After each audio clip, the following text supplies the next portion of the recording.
So ito yung update po natin, no guys. Ngayon tayo ay nag-ukay ng pinaka septic tank. Ayan. So ang layout nito ay 150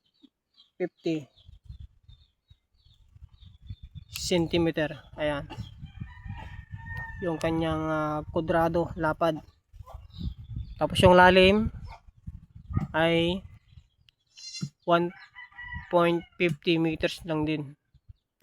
Parehas lang din mga guys. So yan na. So bali lipos lang. Isang tao lang yung lipos niya. Ito na yung update natin. Nakikita nyo.